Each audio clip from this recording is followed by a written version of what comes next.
Hello, everybody. Hello, Professor Tito. My name is Ana Maria Cotrino, and today I'm going to talk about the project, the Orthodox culture.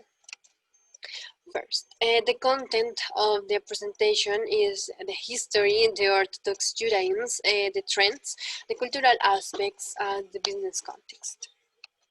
Okay, now I'm going to talk about the history. The term Orthodox was first introduced in the 4th century into Christianity by the Greek fathers to give meaning to doctrines and its adherence in opposition to the heterodox doctrines. In Judaism, Orthodox Judaism was emerged in 19th century, where more liberal approaches to Judaism was addressed and with the introduction to the Reformed Judaism, which is a religious movement that modify or abandon many traditional Jewish practices, beliefs, and laws. The term Orthodox in Judaism was applied to all those who maintain a more traditionalist attitude towards Jewish practice. The origins of the Orthodox Judaism lie in the 19th century when a Rabbi Seamus Hirsch, a German Jewish rabbi and a philosopher from Frankfurt, posited it is a reaction to reformist proposals. Also, he founded the Orthodox community within the city of Frankfurt, who are Torah watchers and non-reformist Jewish.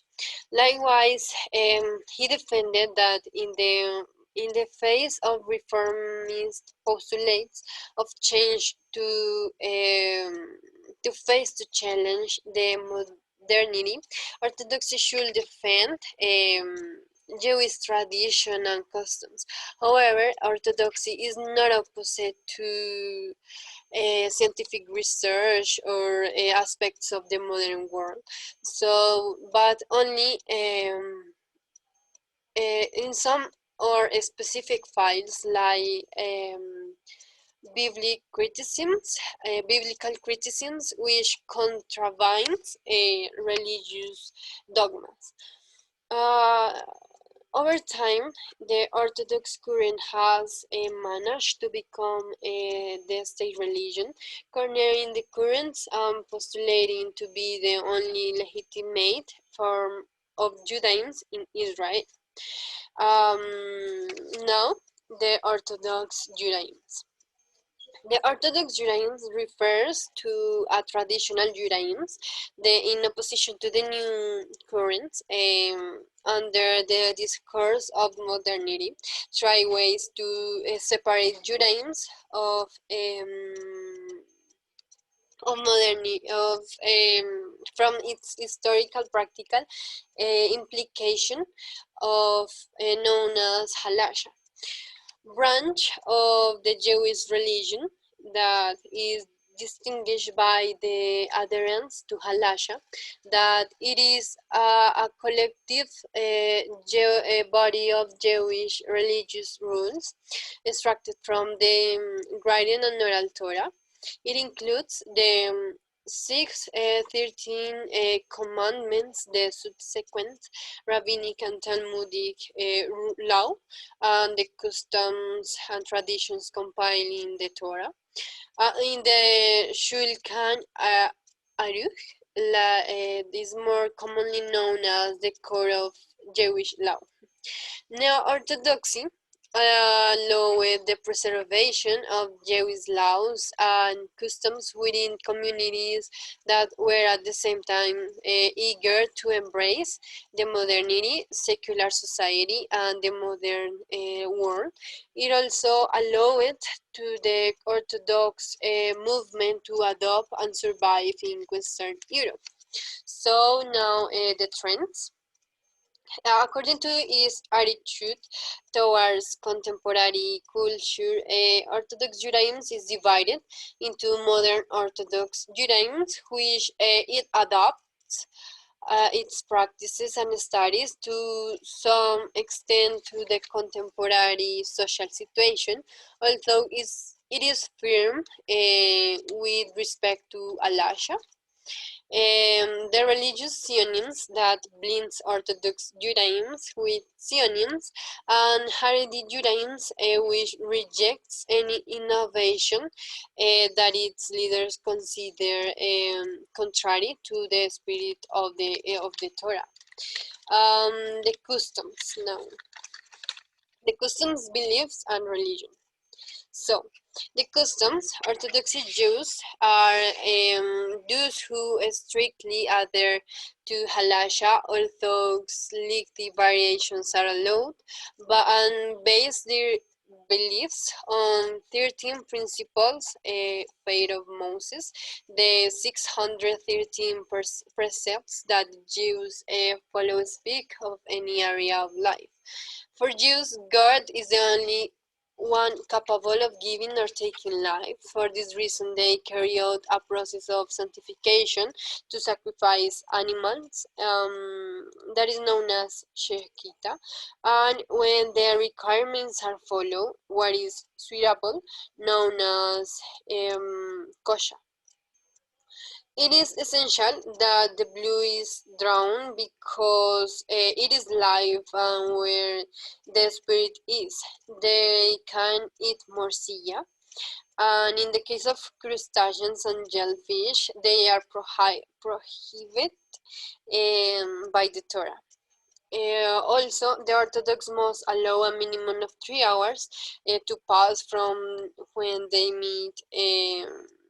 eat meat until they can eat dairy products. This rule is due to the fact that meat is understood like death and milk like alive. Because of this, they can eat eaten together. So kala is the correct way to eat bread because being an element of the liturgy, it has a very special status and can done in any way. In the case of the death, those who have died in attacks must be fully buried. If they have been dismembered, each part must be found for burial. In addition, 30 days after death of a close person, relatives can't leave the house, and until a year they can listen to music. Nor can the dead be buried in hike. They must be in contact with the virgin land and can't be cremated. The dress of men and the woman is very simple. They are to wear black pants and jackets with white shirts, while they are to be covered with long skirts. These garments can be made with wool and linen because this disobeys biblical law and is offensive. Uh, there are some customs. Now I continue with the beliefs. In Orthodox religious practice, oral tradition plays an important role. This oral practice was given by God to Moses along with the Torah. All Jewish laws come from it, and it has been preserved since his time and that of the prophets. Oral tradition governs the interpretation of the biblical text, the consolidation, and the commentary. On the other hand, Orthodox Judaism bases its beliefs on the 13 principles of faith of Moses. Some of these are the existence of God, only to Him and not to another. Should our prayers be directed? Moses is the greatest and main prophet. God gave the Torah on Mount Sinai, and God will raise the dead. The woman in Orthodox Judaism plays a very important role since, according to this agreement, the man needs to the woman because the woman is constantly in contact with God, while the man have to pray with 10 people to reach the same level. The religion. Um, the basic laws and principles of Judaism are divided from the Torah, and the first five, and this is the first five book of the Bible. They spend most time of their lives studying and learning about their religion. Much of Jewish religious observance focuses on home. This includes daily prayers that are said 3 times in the day, in the morning, in the evening, and after sunset. The most important teaching and principle of Judaism is that there is only one God, incorporeal and eternal, who wants all men um,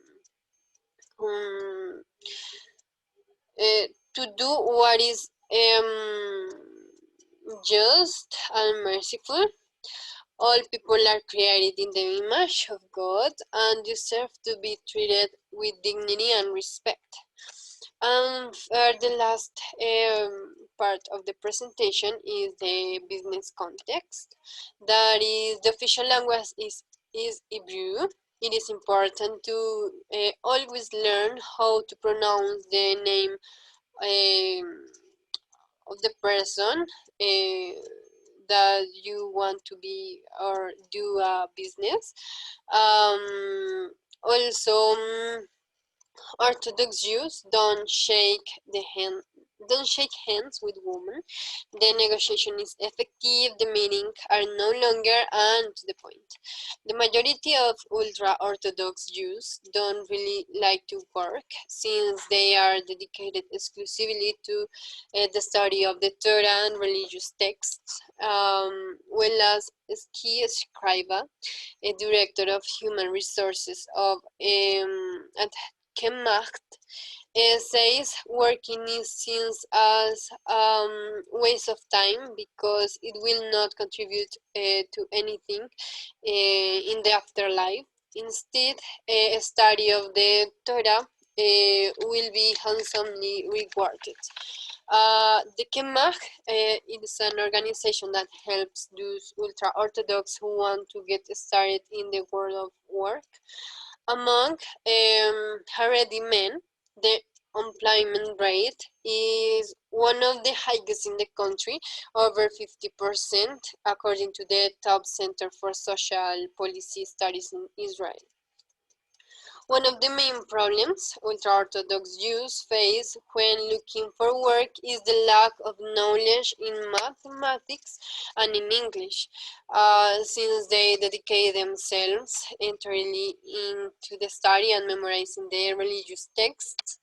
But not everyone sees the insertion to work like a good opportunity or like a good way, because one of the problems that ultra-Orthodox workers face is the fear of the rejection with their community, because it is said that it goes against tradition. Siherman, a Haredi from the city of Petah Tikva, states that a poor man who attends the yeshiva, a religious school, is always preferred to a rich man who works. So, Benjamin Parto is an ultra-Orthodox who has dabbled in technology business, and he is a member of Kamatesh, an Israeli organization that promotes the integration of ultra-Orthodox in highlight companies. Intel, Google, and Microsoft are some of those who have joining this initiative. So I think that now are more opportunities for the ultra-Orthodox can do and learn for to be in our work. So I think that depends of the ultra-Orthodox, and in general is a very complicated culture to do business for these reasons. And I thank you for all, and these are the references. Thank you very much.